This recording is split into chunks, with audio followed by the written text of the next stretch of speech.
At this time, I would like to introduce our keynote speaker, the main event, Lionel Laroche. Dr. Lionel Laroche is president of Multicultural Business and has provided cross-cultural training, coaching, and consulting services to over 10,000 people in 7 countries: Canada, the United States, Mexico, Peru, France, Belgium, and China over the past 10 years. Lionel specializes in helping professionals and organizations reap the benefits of cultural differences in their work. He is the author of over 100 publications examining the impact of cultural differences on businesses in general and technical functions, including engineering, science, and software. He also has written 2 books, Managing Cultural Diversity in Technical Professions and Recruiting, Retaining, and Promoting Culturally Diverse Employees.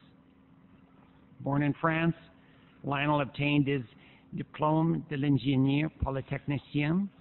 I'm sorry, Lionel, if my French is not very good, from École Polytechnique in Paris, France, and his PhD in chemical engineering from the California Institute of Technology in Pasadena, California, USA. Please join me in welcoming Lionel Laroche. Thank you. Thank you very much. Thank you. So we're going to talk a little bit about the impact of diversity on a province like Alberta. And what I'm going to look at is primarily cultural diversity. And what I'm thinking of is this. You've probably noticed the demographics. I'm going to look at longer terms. Most baby boomers are going to retire, and they will be replaced by other people within organizations. What kind of people will they be replaced by? Well, if you look at Canada, the only 2 sources of growth in terms of demographics are Aboriginal people and immigrants. 2 groups that are quite different from the mainstream Canada that is retiring. So what's happening in many organizations is you end up with people coming in who are quite different from the people going out, and it does create challenges. And what I'm going to look at this evening is some of those challenges, explain why we have, for example, in Alberta, we had for quite a long time so many open jobs, and at the same time, you had so many people, so many immigrants looking for jobs in other parts of the country. So what's happening? Well, one of the things which is really important to understand is the social position of immigrants, or rather the social position that immigrants had in their home countries before they arrived in Canada. Because if you don't understand this one, it really is a challenge to explain this problem. So I hope everybody can look at the diagram. And I'm going to compare 2 countries, Canada and India. Well, Canada is obvious, but India, I'm going to use India because I know the numbers. You can replace India by any developing country, and you'll get exactly the same picture. So the numbers we're going to look at are GDP per capita, and the other one is starting salary of professionals. By professionals, I mean anybody who needs at least a bachelor to do their job. So it can be an accountant, an engineer, IT professional, HR professional, pharmacist, and so on and so forth. Okay? There's a number of regulated professions, and that's what I'm talking about. GDP per capita, most of you are familiar with that acronym, GDP, Gross Domestic Product. GDP per capita measures the size of the economy per person. I'm going to use this number as the measure of the average income in both countries. It's not an exact number. Economists have better numbers, but the 2 numbers, GDP per capita and average income, only differ by 10%, and it's much easier to find GDP per capita on websites than the other one. Okay? So let me start with Canada. The GDP per capita of Canada is in round numbers. Okay? This is horseshoes and hand grenades, close counts. Okay? The GDP per capita of Canada is in round numbers $40,000 a year. So the average Canadian makes roughly $40,000 a year. Okay? Now, those of you who have children who are finishing university, when they graduate, what kind of salary can they expect? Well, if you get a bachelor in Canada, typically there will be a range of salary, and it will depend on the bachelor of what you obtain. Okay, like a bachelor of social work may not get you as much as a bachelor of engineering, but typically what we find is in Alberta, the range of salaries for professionals will be somewhere between, let's say, $40,000 and $80,000 a year. Okay? So far, so good. Now, India. The GDP per capita of India is actually $1,000 a year. So the average Indian makes $1,000 a year. Now, $1,000 in India goes farther than $1,000 in Canada. What you can buy with that money is more. Okay? Economists have done the calculations. They figure that $1,000 a year in India is equivalent to $5,000 a year in Canada. Now, what kind of lifestyle would you have with $5,000 a year in Alberta? You'd live in a box, right? Something like this. In India, so $5,000 a year in Canada, you can't even pay your rent. $1,000 in India, you can live. Not like a king or a queen, but you can live. Okay? Now comes the interesting number. What is the starting salary of professionals in India? Well, I've asked a number of IT professional engineers, accountants, and so on, what kind of salary they had before they came to Canada, like when they graduated, and the range I've obtained is essentially $10,000 to $15,000 a year. So, if you obtain a bachelor in India, you graduate, you get a job, you're in the top 3% of the population, and your salary is going to be $10,000 to $15,000 a year. Now, let's compare now. If you look at these numbers, what do they say? For the price of one Canadian graduate, I can hire anywhere between 3 and 5 people in India. In terms of technical knowledge, they have virtually the same knowledge. I insist on the word technical, okay? They have studied on the same textbooks, and they have professors who were graduated from the same universities. Because Indian professors got their PhDs from the US, the UK, Canada, Australia, Hong Kong, Singapore, okay? So in terms of technical knowledge, virtually the same. So if anybody has heard of offshoring, you can probably understand where that's coming from, okay? You can also understand why people emigrate. Because if I'm in India, you've probably noticed that every Indian has a cousin in North America, okay? And that cousin will tell you, hey, if you were here, you would doing the same job, you would make 3 times more money. Do people emigrate for that? Well, some of them do. Okay, I'm sure some of you have met people who have moved from Toronto for a 40% increase coming to Alberta. Okay? But that's not the biggest point. Look at the ratio here versus this one. What does it say? Well, the ratio in Canada, if you're graduating professional, you're making this, once to twice the average income in the country. If you graduate in India, you're making 10 to 15 times more money. So what does that mean about your social status? A professional in India is way higher than a professional in Canada. Okay? If you get a bachelor of anything in India, with your first paycheck, you can hire a maid, a cook, a gardener, a nanny, and a driver. How many of you have that? Okay? You see what I mean? I mean, there's a huge difference in terms of what you can do, okay? I mean, in Canada, it's pretty rare for people to have a full-time maid, okay?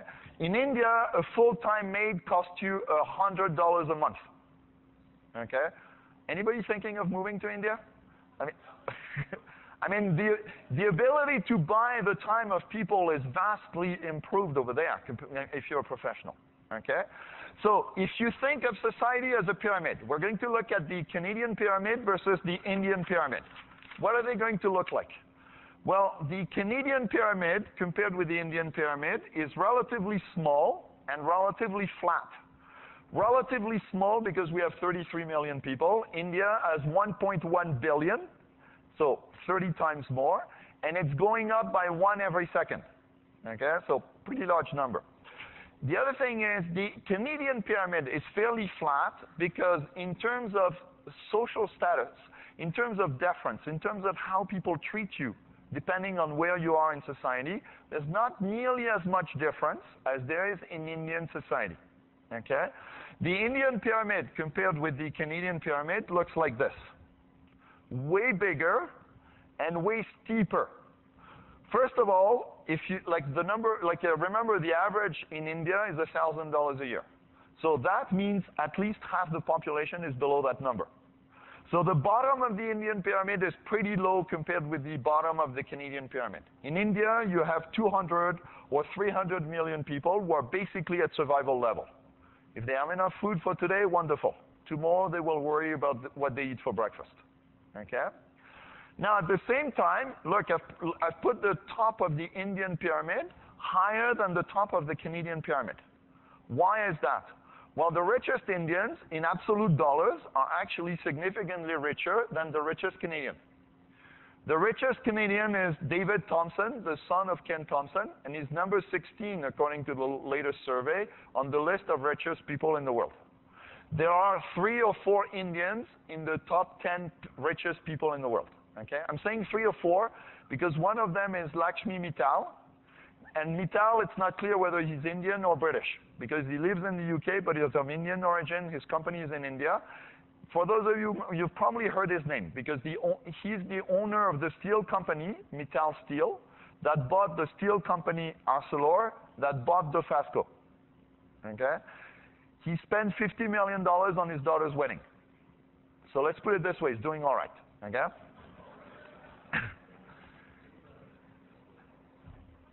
Now, not in terms of dollars, but in terms of in terms of deference. If you have a bachelor, remember I said, if you have a bachelor in India, you're part of the top 3% of the population, okay? And in terms of the way people treat you, you are essentially here. You are so high in society that there is actually no equivalent position in Canadian society. What I mean by that is an accountant in India will be treated with a deference that in Canada, even the Prime Minister will never experience. Let me give you an example. I did a workshop in the Bay Area, and at the end of the workshop, one guy came to me. He told me, I have a good story for you. So here's what happened to him. He's the CEO of an American software development company. He went to India to negotiate an offshoring agreement. He had allocated a week for the negotiation. And the negotiation kind of dragged on. So, go on. It gets down to the wire. About 2 hours before it's time for him to leave to catch his flight, he tells his Indian counterpart, look, I'm going to have to leave pretty soon. The Indian CEO responded, don't worry, we'll take care of that. The American CEO wondered what he meant by that, but figured it's too close. I'd rather miss my flight and make sure we finish the negotiation rather than make sure I catch my flight and then I may have to come back all the way from San Francisco to finish the deal. He arrived at the airport an hour and a half after the scheduled departure time of his flight. The flight was waiting for him. The flight was not late. The flight was waiting for him. He arrived at the counter. Somebody from the airline asked him, are you Mr. So-and-so? He said yes. They whisked him through the airport, straight to the plane, no security check, nothing. Why? Because the Indian CEO had called the airport manager and asked him to hold flight number XYZ for Mr. So-and-so. And they did. I told the same story last October in a business school in Switzerland. And there was one Russian student, and he raised his hand and he said, oh, in Russia we beat that. And I asked him what he meant by that, and he said, well, there was a Russian governor, the equivalent of a Canadian premier, who missed his flight. By the time the governor reached the airport, the plane had already taken off.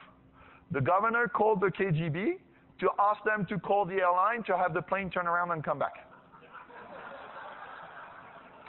And they did. Okay? Now, imagine for a second, Ed Stelmach misses his plane at Edmonton. Calls the RCMP to have them call WestJet so that the plane turns around and comes back. What happens the next day? It's all over the papers. He would have to resign within a week. Okay? In Russia, it barely made it into the papers. It's totally normal. Okay? So what's the point of this story? Well, immigrants, do you know which countries most immigrants come from today? The top 5 countries of immigration to Canada right now are China, India, Pakistan, the Philippines, and the US. The US is really people who have gone to the US and then apply for immigration to Canada from the US, because Citizenship and Immigration Canada tracks them by where they apply from. They're not American citizens. They're people who have gone to the US, then applied to Canada, okay? But if you think of the top 4 countries, okay, so India, China, Pakistan, Philippines, okay? These are countries that are, well, developing with like a very, very strong sense of hierarchy, which means that if you are a professional in these countries, it means a lot, okay? You're really part of the elite. You're on top of the food chain, okay? So what it means is immigrants, when they were back home, knew how things got done, okay? So the analogy I like to use is the theater. You know, in traditional theaters, you had a bunch of ropes, and each rope did something different. You have one rope to open the curtains, one rope to ring the bell, one rope to close the curtains, one rope to bring something down from the rafters, and so on, okay? So back home, before I came to Canada, I knew exactly which rope did what. I arrive in Canada, I look for a job. I apply, you know, I go for a job interview, or I get a job through an internship, whatever. And my manager says, why don't you open the curtains? Or the interviewer says, why don't you open the curtains? So what do? Well, I walk to the rope, which back home opened the curtains, and I pull on it. Unfortunately, unbeknownst to me, this rope in Canada rings the bell. So what happens?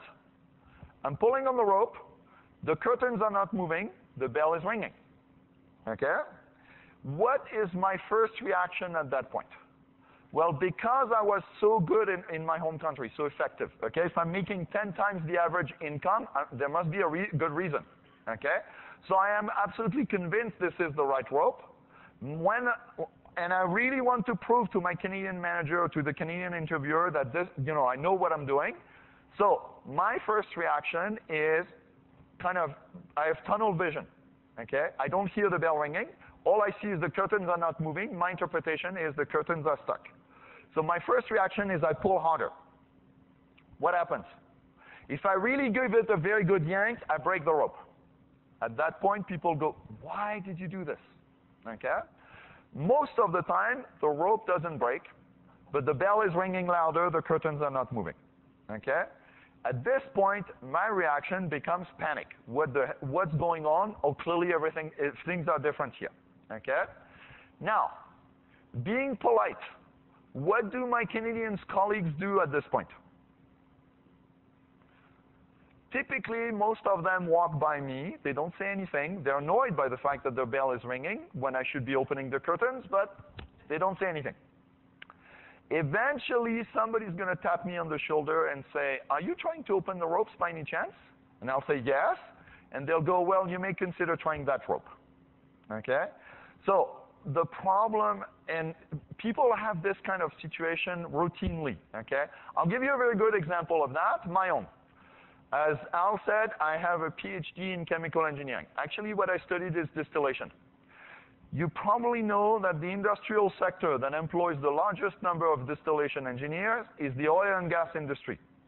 So when I looked for a job in Canada, where should I have looked? Alberta, it's pretty obvious to everybody, right? Okay? There's not much oil and gas outside of Alberta and Canada. Okay? Well, that is not the way I tackled the problem. The way I tackled the problem was that I projected onto Canada the structure of French society. The structure of French society says that if you want to be a somebody in France, if you want to have a career, not just a job, you need to go to Paris. Okay? In French, we say Paris est le désert français, which translates into Paris or bust. So what did I do?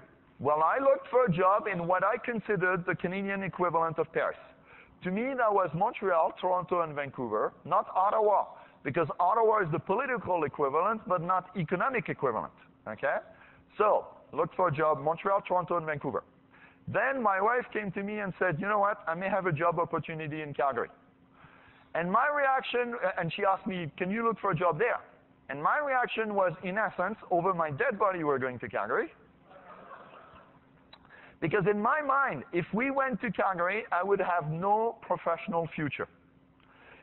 And what I've learned in the 18 years that I've been in Canada is that there were only 2 organizations interested in my distillation knowledge, both located in Calgary.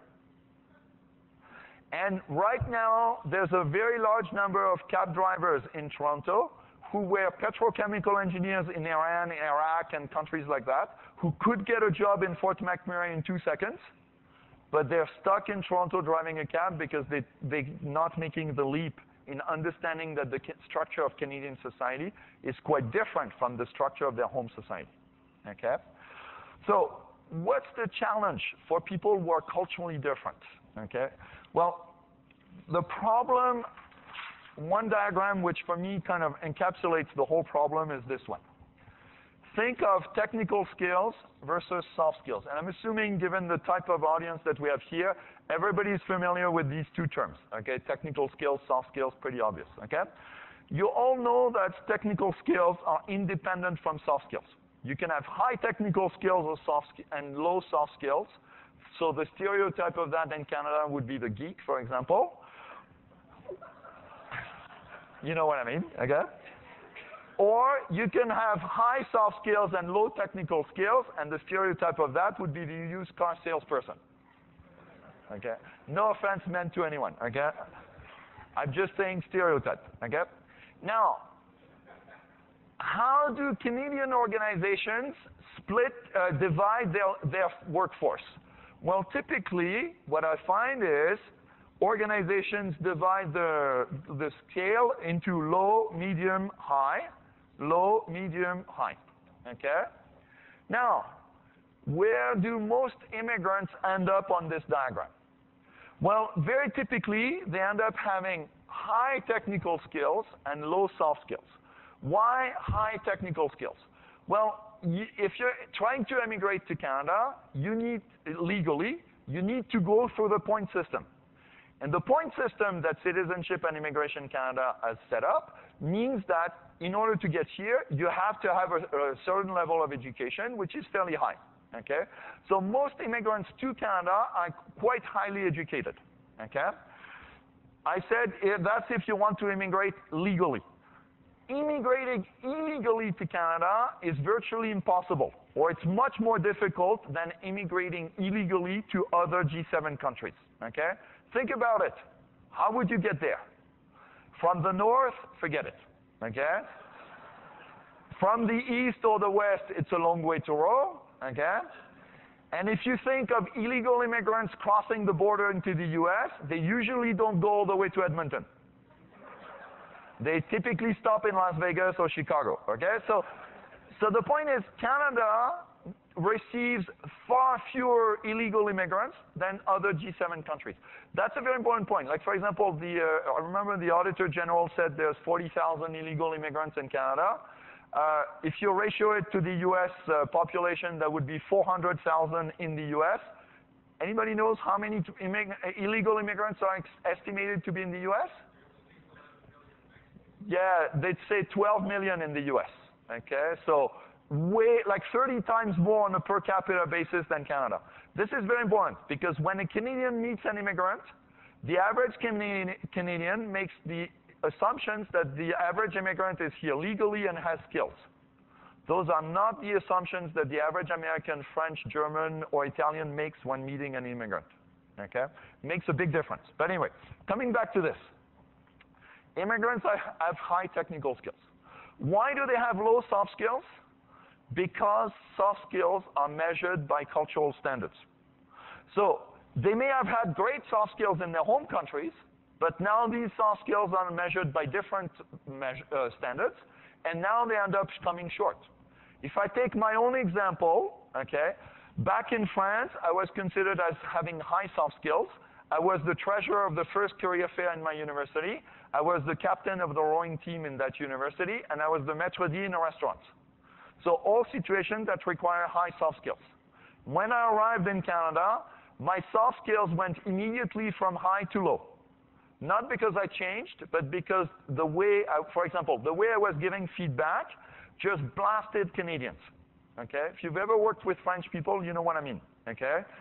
We do not say something like, well, this report is fairly good. You may want to look at section 3 in more details, but overall, good work. What we'll say in France is, redo section 3 is wrong. Okay? That's it. So, I'm not making it up, unfortunately. Just to give you an example, I did in one of my job interviews, I corrected the interviewer in the pronunciation of my name. Okay? So, now, what is really important is the relative importance of soft skills and technical skills. What I find in Canada, if I do the average over all jobs, is that typically the average is 60% all professional jobs. The relative weight is 60-40. So 60% on technical skills, 40% on soft skills. Okay? That is an average over all jobs. Okay? We all agree that engineers might need more technical skills than social workers. Okay? So there's variation between professions. But another very important aspect is in Canada, the higher you are in organizations, the more soft skills matter. Okay? It's absolutely striking in IT, for example. If you hire a programmer, what you're typically looking for is the knowledge of the latest programming languages. If you're hiring a CIO, you're not looking for somebody who knows programming languages. You're looking for leadership and influence. Obviously, soft skills. Okay? So the weight might go from 80-20 at the entry level to 20-80, like 80% being on soft skills when you get to the top. So lines of equal value to organizations look like this. By lines of equal value, I mean two people on this line. Okay? So these three people, even though they have different strengths in terms of technicals and soft skills, these three people bring roughly the same value to Canadian organizations. What is the challenge? What is the situation in the countries of origin where immigrants are coming from?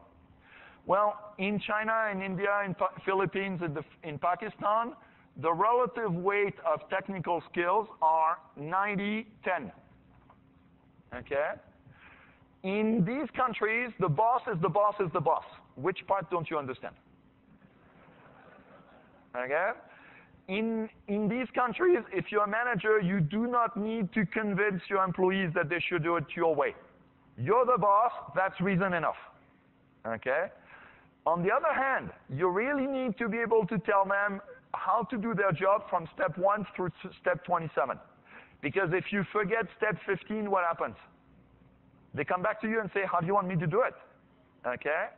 So, lines of equal value in these countries are like this. Okay? So, the problem that happens in many, many organizations, and the issue that we're facing in many situations is like this. Let's say we have a Canadian born and raised person here, and an immigrant here, both competing for the same job. What happens? Who gets it? Well, by standards, this person brings a higher package, higher value. So he or she will get the job. By the immigrant standards, the immigrant brings more higher value, and so how does he or she interpret the situation? It's unfair, it's the discrimination, and so on. Okay? Well, I should have gotten the job because I bring more value.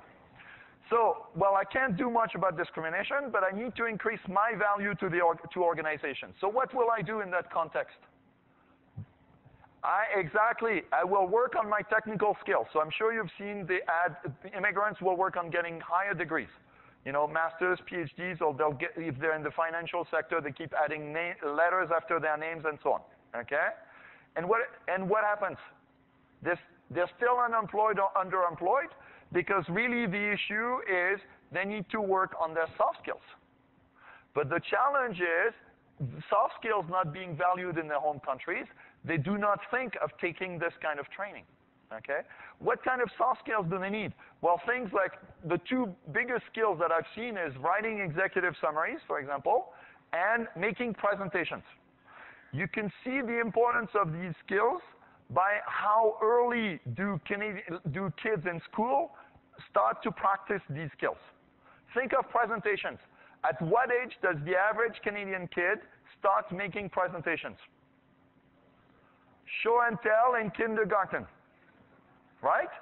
I mean, that is presenting in front of the class. My first presentation in France was in grade 9. Many Chinese immigrants have told me their first presentation was in university. Why? Because presenting in public is far less important in these countries, okay? And even when you learn to present, what people consider as important, like what makes a presentation a good presentation, will vary tremendously from culture to culture. One joke I like to use to illustrate this point is, I don't know if anybody has heard it, 5 journalists from different countries have been asked to write an article on elephant mating. Okay?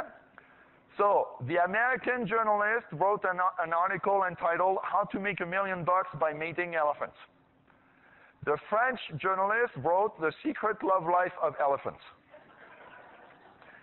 The German journalist wrote "The Psychological and Sociological Dynamics of Elephant Mating, Part 1, from Karl the Great to Bismarck."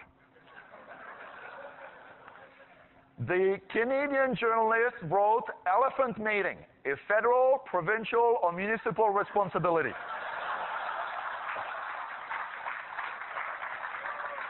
Okay? The Chinese journalist wrote "Chinese were the first to mate elephants during the Qing dynasty." So you see, same subject, treated completely differently. Okay? So even if I made good presentations in my home country, I have to relearn how to make good presentations in Canada. And there's many, many skills like that which people have to relearn. Okay? And unfortunately, it takes time. And these, if you don't have good soft skills, you can go up to first levels of management, but you get stuck in middle management. You cannot go to the top levels. Okay? So it's a major, major challenge. And what we find is, if you think of what happens to, well, let's say the average immigrant, okay? Typically, what they experience, if you look at it as progress, as a function of time, okay? So by progress, I mean whatever measure you use to measure your progress in life, okay? People have different measures of progress. Like, for example, academics might use the number of papers they've published, the number of students they've graduated, the amount of grants they obtained, whatever, okay?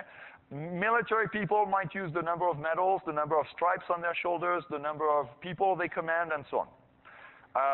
Some people use money, some people use influence, some people use purchasing power, whatever it is. Everybody has the point is, there are many ways of measuring progress in life, but everybody has one, okay? And immigrants have one too, okay? So in their home country, what happened is something like this. They were making progress, okay? And then things would have continued like this if they had stayed there. When they arrive in Canada, and then they decide to come to Canada, when they arrive in Canada, what happens? Yeah, they go down, okay? So some go down, and they continue to go down until they finally decide, forget it, we're going home, okay? The number of people who actually do that is quite small. Why is that? Well, primarily because in order to go home, you have to acknowledge that you failed. And acknowledging that you failed when you were making 10 times the average income is not something that's spontaneous, okay? So people will typically not do that because, for example, when I worked as an outplacement counselor, I remember that one guy from India, it took him a year to tell his dad that he had been laid off, okay? So acknowledging failure is not the amount of crow that you have to eat in order to do this is very high, okay? So most people end up staying, okay? What happens in many cases is something like this. They turn around, they find a way to make a living, but they operate at a much lower level than they did in their home country. You've probably heard it, the engineer driving a cab, the medical doctor cleaning hospitals, the pharmacist who's delivering pizza, that kind of situation. They're operating at a level that is much lower than their potential, okay? And it's a big loss for them and for Canadian society as a whole, okay? Others end up doing essentially something like this. What happens is this. They combine the ways of like they're smart, okay, first of all. They learn the Canadian way, they combine it with what they knew back home, and they create something that's greater than the sum of the parts, okay, and they take off, okay? And they end up in this situation where they like this, okay? They're better off in Canada than they would have been if they had stayed in their home country. And for just about every immigrant, that's the holy grail, right? You don't come to Canada to break even. You want to do better than what you would have had back home, okay? Now, how do I know what I would have had back home? Well, it's pretty easy. I talk to my relatives, I talk to my classmates, and I know what they have, and I know if I'd been stayed there, I would have had something equivalent, okay? So for a while, immigrants are on the short end of the comparison stick. Now, the crux of the matter is really this part. How long does it take between the moment people arrive in Canada, immigrants arrive in Canada, and the moment they are actually doing at least as well as they would have had if they had stayed back home, okay? What I find is it varies on the profession, it varies also on the age at which people arrive, and their flexibility and so on, okay? But generally speaking, it takes 6 to 12 years for most immigrants to get to this point, okay? Now, here's the crux of the matter. How long do you think the average immigrant thinks that it's going to take him or her to get to that point when they physically land in Canada? Typically less than 2 years, okay? So there's a huge gap in expectations, which most people do not realize. And people on both sides do not realize how much of a gap there is, okay? So what I find is, in order to help immigrants integrate into Canadian society, okay, what I find is really important is training them on the soft skills. But as we've said, they don't really see the soft skills as being important. So you actually end up having to embed any form of soft skill training into the technical skill training, okay, like working on projects, but you include all the work around time management and people management and so on into that training. We also need to explain to them the unwritten rules of Canadian society, okay? And it is a major challenge. It is also like just one very simple example is just like learning the language and learning the right words in the right situation, because those matter a lot. If you use the wrong word with Canadians, people react very strongly, and it creates major problems, okay? So I've talked about the challenges. What I would like to now describe is some of the opportunities, okay? Because there are definitely opportunities. We all know that diversity of opinions creates new ways of doing things, okay? And that's the way research in particular progresses, okay? So I'm going to illustrate these opportunities, I'm going to tell you a story that happened to me when I worked at Xerox. At the time, I was working as a chemical engineer. I wanted to hire a technician, but I didn't have any budget. So what I did was I went through a nonprofit agency that helps immigrants integrate into Canadian society, and I asked them to send me some candidates. So they sent me a bunch of resumes. I selected 3 for interviews, and I asked all 3 candidates to come to our research center the same day. At about the same time, one of my colleagues, Richard, needed also to hire a technician. So he figured, well, you know what, I'll interview the candidates you brought in. So we both interviewed all 3 candidates the same day, but separately. At the end of the day, we compared notes. And one of the 3 candidates was named Abdi. And Abdi was, in my mind, an absolutely fantastic candidate. He had enthusiasm, dedication, commitment, all the kinds of soft skills that I was looking for, okay? And Richard said, so I thought Abdi was wonderful. I asked Richard, well, or rather, he asked me what I thought of Abdi. I said, he's wonderful. And I asked him, what do you think of him? And he said, well, his Bachelor of Chemistry is not worth a Canadian high school diploma. I quote, okay? I thought that was a bit of a harsh statement, but I figured, okay, well, I'll hire Abdi anyway. Abdi worked for me for 2 months, unpaid, like it was the federal government was paying his salary. All Xerox had to pay was his bus tickets. Then he went into a 3-month contract, then he had a 1-year contract, then a permanent position, then a company award, which from Xerox means quite a bit, okay? So if we had gone with Richard's evaluation, we would have missed out on a great human resource, okay? Now, what happened, I remember the third day that Abdi was doing, we were doing chemical experiments. So many of you have done chemistry in high school, you remember. What is the last step of every chemical experiment? Washing the dishes, okay? So when you wash the dishes in chemistry, you take some soap, you scrub, you put some distilled water, and you rinse. And then you throw away the distilled water, and you put the glass in an oven to dry it. So I'm watching Abdi do this, and I'm watching him in particular rinse the dishes, and he's doing something like this. He's taking a very small amount of water and making sure that that bit of water is covering absolutely every surface of the glass. I'm looking at him and I go, Abdi, why do you do it this way? And he said, well, in Somalia, distilled water is at a premium. And it makes sense. To make distilled water, you need water and you need energy. And Somalia has neither. Okay? So I said, Abdi, all right, welcome to Canada. In Canada, water, we have the Great Lakes, no problem. Energy, there's Alberta for that, go for it. What is the resource we never have enough of in Canada? Time. So what I taught Abdi was to be as quick and wasteful as everybody else. Okay?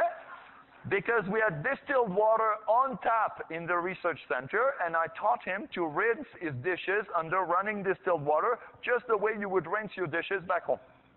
He said, all right, and he became as quick and wasteful as everybody else. Now, 6 months later, what happened was our quick and wasteful approach to water management caught up with us. What happened was this. We were working on a new toner, and we had found a new formulation which we thought was going to knock the socks off Canon. Okay? It was the best thing since sliced bread. There was nothing comparable on the market. So we decided we're going to commercialize that toner.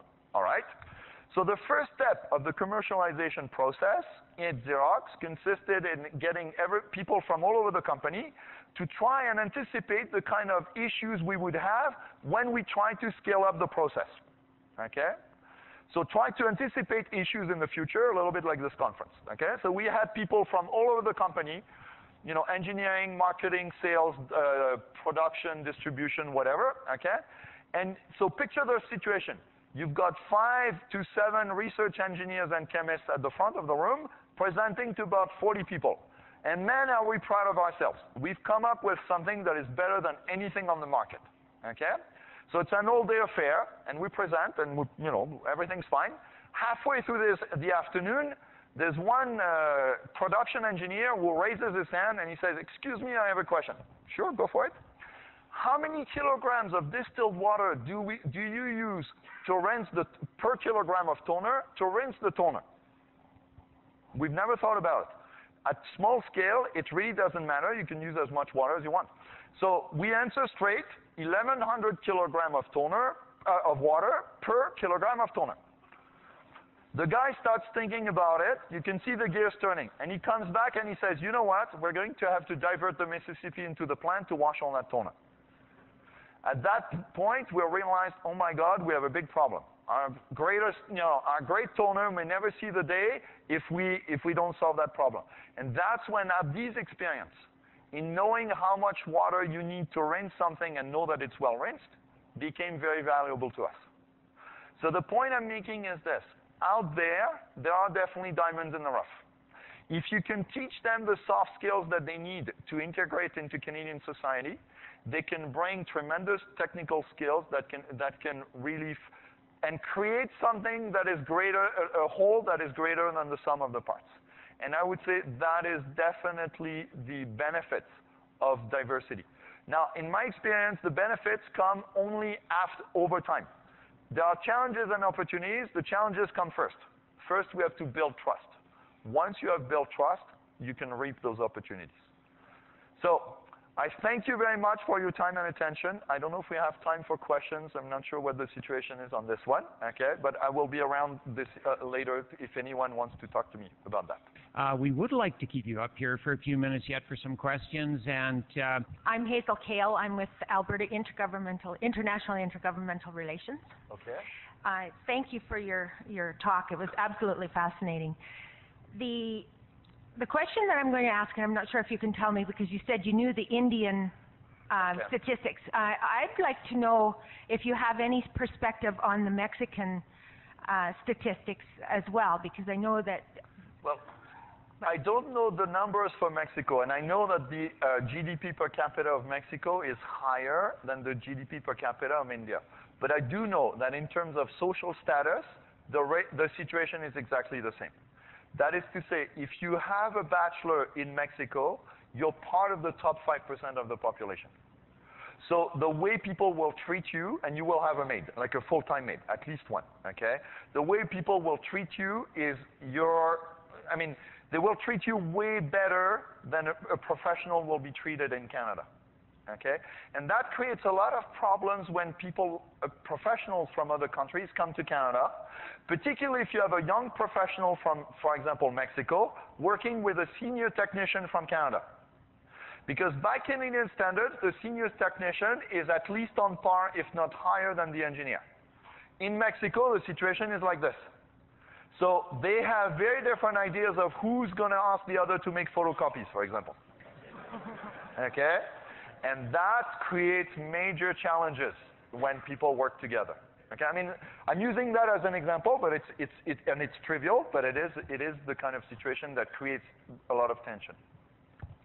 The reason I ask is we've often been told in our travels down to Mexico that there's so many medical doctors that it isn't really considered an occupation that has very high status, and somebody that has like my husband, a landscaping business, I mean, we were right at the top of the pinnacle compared to anybody that was a doctor. Well, in developing countries, doctors don't matter nearly as much because people are young. Like the healthcare system matters when you get older, right? I mean, when you're young, you don't need it nearly as much, okay? So doctors, like if you think of the relative, for example, doctors and engineers, okay? In the 1940s and 50s, in Canada, engineers were making as much as medical doctors. Canada at the time was a very young society. Now, doctors on average make twice as much as engineers, okay? We are much older, we don't need infrastructure, well, not nearly as much as we used to. We're not building new infrastructure, we're replacing existing one, okay? Well, except in Alberta, but but by and large, in Canada, we're not building a lot of new infrastructure, okay? We are replacing existing one. Whereas Mexico needs tons of engineers because they need everything, okay? They don't need nearly as many medical doctors because they have a young population. So the relative status of people will be very different because of the situation, the environment in which they operate. Thank you. Okay? Another question? Yes.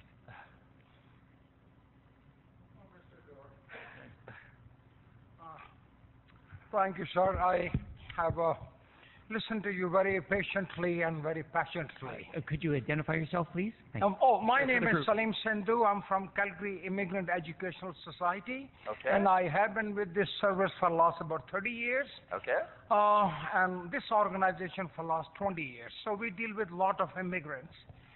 And the points you touched, they are real, but very few people talk about it. That is the hard skills and the soft skills. Mm-hmm. Now, this brings me to my question, which you don't need to answer because I don't think you're able to answer. Should we change the policy of immigration? If you look back in the last 3 years, when the government of Canada was putting on their website, we need so many engineers, we need so many this, and everybody who landed in Calgary airport, within 3 months, they thought they'll be on that. So we, as a Canadian, gave them the wrong impression.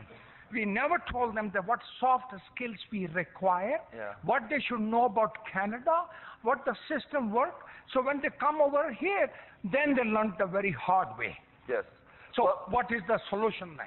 Well, it's a very complex problem in my experience, because you're touching upon like what sources of information do immigrants have about Canada before they come to Canada, okay? And my experience is they have a range of sources, and unfortunately, each of these sources has some issues associated with it, okay? You'll have immigration consultants who obviously are going to paint a rosy picture of their life in Canada because they're trying to sell their services. You will have family members, okay? Well, let's come back before that. What is the main source of information for the average Indian before they come to Canada about Canada? Mostly about their family members, friends. Family members, yeah, but even before that, it's movies. Okay? Now, think about where movies come from. Hollywood. How well does the average Hollywood movie represent your life? Anybody lives like Sex and the City kind of thing? Okay? I mean, I'll take my own example. When I went to California, you know, I was going to do my PhD in chemical engineering. My idea of California was Charlie's Angels. I had a bit of a surprise when I realized that in my university, the ratio of men to women was 7-to-1. Okay? Like there was, so movies obviously distort, they represent some part of reality, but not the full one. Family members will typically interpret Canadian society from their own perspective. So as a result, they may not be able to give real insight in what is happening. If I take my own example again, when I worked for Xerox, there was a French lady who joined Xerox 10 years before I did. Every time I had problems, I would go to her and ask for advice. And it was usually around teamwork, because the French way of working as a team is incompatible with the Canadian way of working as a team. Like if you're a good team player by French standards, you're automatically a poor team player by Canadian standards, and vice versa. Okay? So what happened every time I had problems around teamwork, I would go to Danielle, I would ask her for advice. Invariably, we agreed. Canadians have no clue how to work in teams. Okay? And then she would give me advice, which invariably reinforced my bad behavior by Canadian standards. The more I followed her advice, the worse my situation became. Okay, so family members have a limited, in my experience, limited understanding of Canadian society. Then there is the immigrants themselves when they go back on visit. Okay, now who do you think goes back on vacation to their home country? Typically, the people who are there, okay? Because they're the one who can afford it, okay? And they want to show how much they've succeeded. People who are here can't afford it. Eventually, after 20 years in Canada, they've saved enough money to go back. Then they go back to their home country. When they go back to their home country, how do they behave? Like those. Like maybe. Yeah. They bring gifts for everybody, and they behave as if they were successful. Okay? Finally, there's one source of information. For example, there is one website called notcanada.com. And on that website, you will see a whole pile of stories as to why people should not come to Canada. And it talks about the hardships of many immigrants. And I've had people tell me, you know, when I read these stories back in my home country, I thought the people, the immigrants in Canada wanted to keep it all to themselves. Okay? Now, what's the solution? Okay?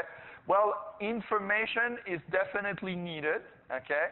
The other thing I would say, my experience is a lot of involvement of the professionals is needed in organizations like yours. I mean, I'm thinking of mentorship programs. We do. Exactly. Because that, I know in my experience, is typically the most successful approach, okay? Combined with training around soft skills that is embedded in technical skills training, okay? I don't have much time, but we did start one program, and that was for the professionals. And then we call one of the CEO or very senior manager from either oil company that sits like a boardroom, yeah. And then they do the presentation, you know. That has become very successful. Yes. But let me go back a little bit. You're about movie, fine, but movies don't go to China. From 1997 until 2004 or 5, the highest number of the immigrants from 100 to 120,000 came from China. Yeah. They have not access to the American movies, most of them. Very little. I have been there in China, maybe now in Shanghai or Peking, maybe now. But information which is very distorted by our own websites, by our own government, federal government, where Alberta government is announcing we need so many people. Yeah. Saskatchewan government says we need so much. Look at their website. Yeah. I always see on a regular basis. Yeah. But they don't tell that besides, and I really agree with you 100%, people come with the hard skills, the soft skills they don't have. Yeah. But nobody tells them.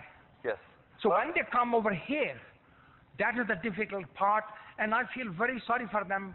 They lose all their money which they brought, and after 6 months, either they're crying or they're trying to go on welfare. Well, I mean, not all of them end up on Not welfare, all of them, fortunately. but many of them. Yes, absolutely. Well, the key thing is, I mean, Citizenship and Immigration Canada's job is to make sure that we don't get criminals in Canada primarily. Okay, I mean, if you think about it. Okay, and from that perspective, they're doing a pretty decent job. Okay, what happens when they come in Canada is no longer once they are in Canada for a large part is no longer their jurisdiction. And so we end up in that municipal versus federal versus provincial responsibility that we discussed. I want to thank you. I don't want to take much of time, maybe some other people. Thank you very much. My pleasure. Thank you. Thank you. Very, very good question. Are there any further questions right here? Ron, Harry, oh, sorry. Well, no. Okay, go ahead. Go ahead. Hi, my name is Zora, and I'm from Husky Energy. I work as a diversity advisor for the oil and gas company there. And my question is more around education. You talked a little bit about technical skills and education. One of the biggest things I've seen as an immigrant myself is the lack of recognition for technical or educational skills that come from abroad coming to Canada. Do you have any knowledge or information around what Canada or the government of Canada is doing in terms of recognizing those accreditation and educational experience? Well, it's a big challenge because in Canada is fairly unique in the world in the sense that there are more regulatory bodies and they're more influential in Canada than in many other countries. What is happening, I can tell you of one project that I've been involved in Ontario. It's the Ontario Regulatory Association Consortium. So it's a consortium of 38 regulatory bodies. And what they decided was to create a training program for all their members. So the association members for their boards, staff members, and elected members. Okay? And so we went through a series of workshops to educate these regulatory bodies on the issues that immigrants face. And I would say that this is one initiative amongst many. My experience is what really works well is bridging programs. Okay, bridging programs that focus on the skills that the immigrants in these professions will need, and teach them how to think like an engineer, like a pharmacist, whatever it is, because that's typically the way a Canadian recognizes that. Like, we don't ask people to give you, like for example, in the U.S., if you're a medical doctor, you put your degree on the wall, and people will immediately ask you when you go when they visit you, where did you get your degree? In Canada, we don't ask that. How do we judge that someone is a good doctor or a good pharmacist or whatever? It's by their patient relationships. Okay, the way they manage the relationship with the patient, with the customer, and so on. And so, from that perspective, this is what immigrants need to learn, which is what does a good, whatever profession they are, do in this situation? And it takes quite a bit of time to learn, unfortunately. Okay? And that's what bridging program needs to focus on, in my experience. Thank you very much. Another question? A very good presentation, but just wanted to talk a little bit about socialization of the workplace Can you as well. identify yourself, please? Oh, sorry. Ron, Harry, Building Trades of Alberta. Wouldn't you say that this is an issue of inclusivity as well?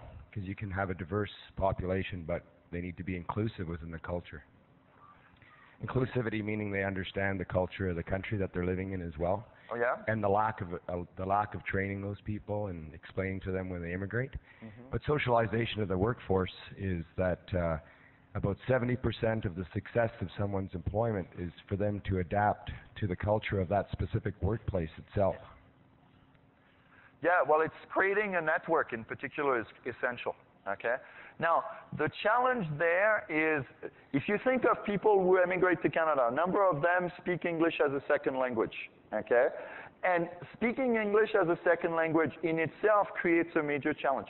Do we have 5 minutes to do a quick exercise? Yes? Okay. I'd like all of you to do this exercise. I want you pair up with someone, and you describe your morning routine to the other person with a bit of a twist. Every time you get to a verb, you have to double that verb with a synonym. So I arose at 7 a.m. I brushed, cleaned my teeth. Okay? So you describe what you did, the other person listens. When you're done, you revert the roles. The person who described what he or she did listens. The person who listened describe what he or she did, doubling all the verbs. Okay? And I want you to record how you change your story and how you change your behavior based on the fact that you have to double the verbs. Okay? Is everybody clear on what I'm asking you to do? Yes? Okay, let's do it. Go ahead. 2 minutes each side.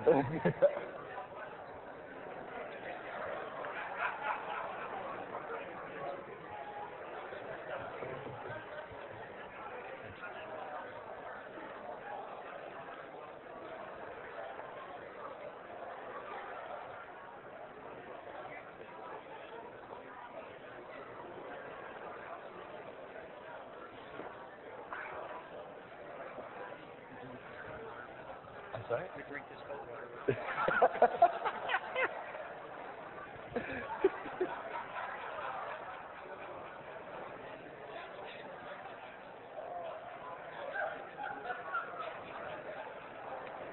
If you haven't switched yet, please switch, okay? Like, please exchange roles so that everybody has a chance to do it.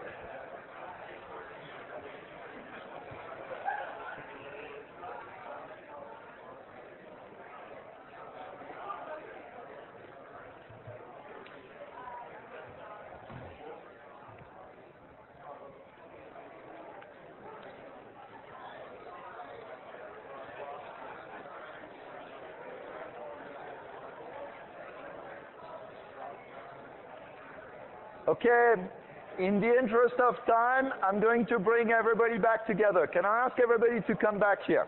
Okay? All right. So, what happens? How did it feel? Awkward, stifling, challenging, difficult, tiring? Imagine that I asked you every time you're in session during this conference, you have to double the verbs. What would happen? The communication would slow down tremendously, and you would participate a lot less, right? Okay? And at the end, during break, would you continue doubling the verbs? Probably not, okay? Well, what does this exercise simulate? This exercise simulates the mental gymnastic that people who speak English as a second language do all day long when they work in English. Okay? Many of you, I'm sure, have learned some French in high school. You probably remember when you were learning French, you were thinking in English, and then mentally you translate into French. And halfway through the sentence, you end up going, oh, how do you say this word? And then you go, How intelligent do you sound at that point? Okay? Now, this is the problem that many immigrants face, when they work. Because they know the words, but in their own language, but they don't know it in English. They don't know these words in English, okay? So what happens is their skills are downgraded because of that, okay? Notice another thing. When you were talking, where were your eyes? Either down or up, okay, or sideways, okay? Why do we do that? Well, we want to focus on the words. To focus on the words, what do? We look at something that's not going to change. because this way we won't get any visual input. We can focus, we can allocate all our mental CPU to looking forwards. Now, what does lack of eye contact mean in Canada? Dishonesty, lack of interest, poor communication skills, and so on. Okay? All negative interpretations. So if it's a job interview, how will you be perceived? And will you get the job? Probably not. Okay? Has nothing to do with your ability to do the job, but you probably won't get the job because you're not looking at the interviewer in the eyes. Okay? Another thing that happens is, how did you change your story when you were doubling the verbs? Well, what typically happens is you simplify it tremendously. Okay? Nobody, I'm sure, talked about the color of their toothbrush. Okay? The other thing that happens is maybe the steps are not in the right order. Okay? So maybe you got dressed, then had a shower. Typically, it's the other order, but you get mixed up. Some people will use just the word, they'll talk about things they've done because they know the words, and it's not what they really do, but they use those words. Okay? Other thing is people can forget important steps. Did anybody forget to mention they had a shower or got dressed? That happens routinely. Okay? And the other thing that happens is this. The second word usually means roughly the same thing, but not quite. Okay? If I say, I strolled to the bathroom. Okay? I walked to the bathroom sounds good. I strolled to the bathroom sounds a little weird. Okay? We usually don't stroll to the bathroom. Okay? Yet the word strolling works well. It's similar to walking. Now think of the average Chinese immigrant, okay, learning English. In their dictionary, walk and stroll are just one next to the other. So they may pick up one word for the other, and you end up with something that doesn't make any sense. Okay? One of my Chinese friends said, in one of the English classes, she likes horrible movies. What she meant was she likes horror movies. Close, but no cigar. Okay? Another one was she said, oh, let's keep touching. And she meant let's keep in touch. Not quite the same thing. Okay? So now what's the point of all this? If you speak English as a second language all day long, what happens at break? You go back to speaking your first language. Okay? And if you go to many cafeterias, you'll see the Filipinos speaking Filipinos among themselves, and the Chinese speaking Chinese, and the Indians speaking, Hindi or whatever. And why is that? Well, it's blowing steam. And for many Canadians, the reaction is they're trying to exclude us. No, that's not the point. And they're not talking about you. Okay? 99% of the time, they're not talking about you behind your back. They're just blowing steam because speaking English all day long in the workplace is quite tiring. Okay?